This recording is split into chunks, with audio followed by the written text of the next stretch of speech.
this is Selina from Choose the WGP mini PS. Today, let me teach you how to connect our WGP 103C. Okay, this is our WGP 103C, and in the package, it has two DC cables here. First, we can use the adapter connected to our mini PS input.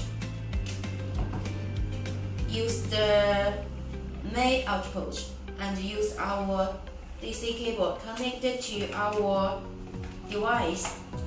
Like this is our Wi-Fi router, is 12 volt.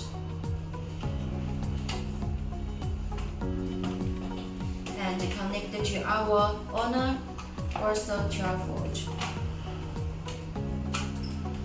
Okay, this time they'll work, right? So when the power outage, this time our mini UPS will immediately power to your device. No need to restart your device. We can see they are still work. Okay, so that's all. Thank you.